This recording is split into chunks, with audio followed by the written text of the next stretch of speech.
Welcome students. So this would be the second video for class 12 accountancy. The first chapter, which is NPO, I have already made a first video for this regarding this chapter. Now this would be your second video. In the previous video I have already discussed about receipt and payment account, and here we are about to discuss income and expenditure account. Now let us understand.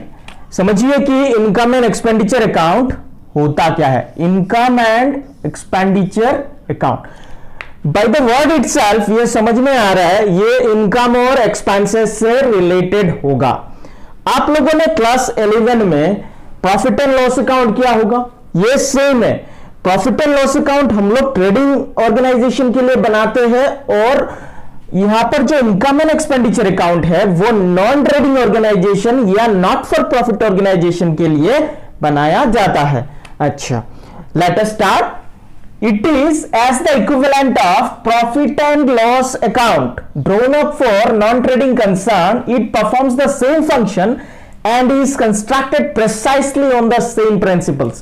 Means ये trading organisation में जैसे हम profit and loss account बनाते हैं, किस लिए बनाते हैं? ताकि नेट प्रॉफिट या नेट लॉस सर्टेन कर सके. ये भी सेम है, पर यहां पर हम नेट प्रॉफिट या नेट लॉस नहीं निकालेंगे. ध्यान से देखिए, तो ये जो अकाउंट सेम उसी तरह प्रॉफिट एंड लॉस अकाउंट की तरह ही बनता है. इसका थोड़ा फीचर्स पढ़ते हैं, then will come back to the definition. पहला फीचर्स है रेवेन्यू अकाउंट. इसका मतलब ये जो इनकम एंड एक्सपेंडिचर है वो रेवेन्यू नेचर का है. अच्छा, अभी आपको समझना पड़ेगा कि ये रेवेन्यू क्या होता है और कैपिटल क्या होता है. तो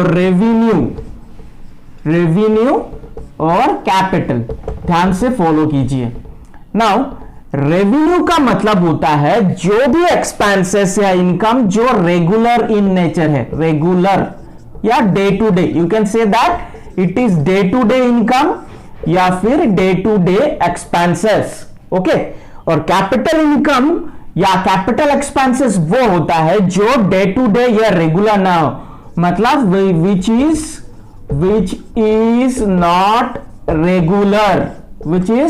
नॉट रेगुलर.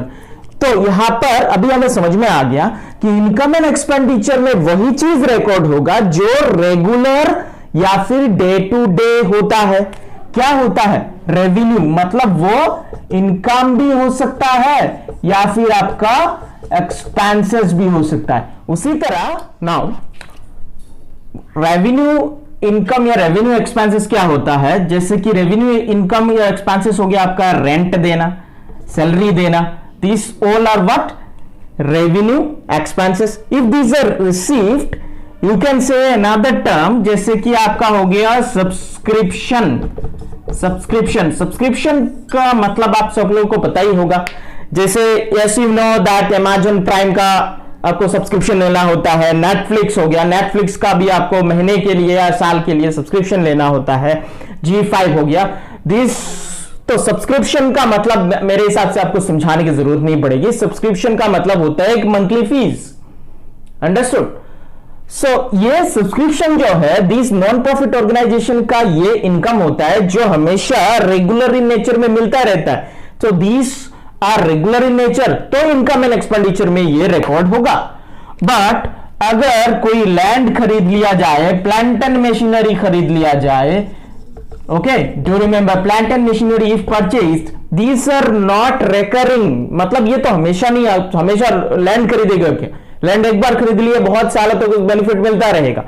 तो दीज आर कैपिटल नेचर. मतलब इस तरीके का कोई अगर एक्सपेंडिचर या इनकम हुआ तो वो आपका इनकम एंड एक्सपेंडिचर अकाउंट में रिकॉर्ड नहीं होगा.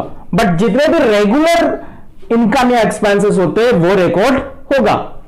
Next one is matching of expenses against revenues. मतलब सारे एक्सपेंसेस और रेवेन्यूज को एक साथ मैच किया जाता है under the income and expenditure account. Next one is accrual basis. This is very important. Accrual basis, जैसे प्रॉफिट एंड लॉस अकाउंट भी एक्रूअल बेसिस में ही बनाया जाता है, तो ये भी एक्रूअल बेसिस में बनाया जाता है. मतलब यहां पर सारे वो इनकम या एक्सपेंसेस रिकॉर्ड होगा, वेदर एक्चुअली अर्न्ड और नॉट, और वेदर एक्चुअली पेड और नॉट। अंडरस्टूड? मतलब यहां पर आप प्रीपेड, इस अकाउंट में आप प्रीपेड भी रिकॉर्ड करोगे और आउटस्टैंडिंग भी रिकॉर्ड करोगे। Do remember, all the prepaid and outstanding items are also recorded in income and expenditure account as it is accrual basis. Next one is placement of items. Placement of items, ध्यान से देखिए, debit side में सारे expenditure record होगा और credit side में सारे income या गेन रिकॉर्ड किया जाएगा। Okay, next one is periods covered. This one is also very important. Periods covered मतलब यहां पर क्या होता है? पीरियड्स कवर्ड में all the income and expenses related to current accounting period are recorded. मतलब जितने भी इनकम होगा या एक्सपेंसेस होगा current accounting period, do remember, current accounting period से रिलेटेड ही रिकॉर्ड किया जाएगा। If any expenses or income related to the present, then only it would be recorded, otherwise not. पिछले साल का कोई इनकम है या पिछले साल का कोई एक्सपेंडिचर है, इस साल वो दिया गया है या फिर इस साल वो रिसीव हुआ, वो इनकम एंड एक्सपेंडिचर अकाउंट में रिकॉर्ड नहीं होगा। Next one is exclusion of items of capital nature. मतलब इनकम एंड एक्सपेंडिचर अकाउंट में जितने भी आइटम्स होंगे सारे रेवेन्यू नेचर के होंगे। कैपिटल नेचर का कोई भी item income and expenditure account में रिकॉर्ड नहीं होता। Next one is balances. Balances में आप देखिए, इनकम एंड एक्सपेंडिचर में अगर डेबिट साइड में बैलेंस निकलता है तो उसे कहते हैं सरप्लस। ओके, और क्रेडिट साइड में अगर बैलेंस निकलता है उसे कहते हैं डेफिसिट। क्या कहते हैं? डेफिसिट। उसी तरीके से जैसे हम लोग को पता था प्रॉफिट एंड लॉस अकाउंट में हमने किया था कि प्रॉफिट एंड लॉस अकाउंट का अगर डेबिट साइड में बैलेंस निकलता था उसे क्या कहते थे? Net profit. और क्रेडिट साइड में अगर बैलेंस निकलता था उसे कहते थे net loss. And here only the name changed. Debit side के बैलेंस को कहेंगे सरप्लस। इसे और एक नाम भी कह सकते हैं हम, excess of income over expenditure, और deficit which is excess of expenditure over income.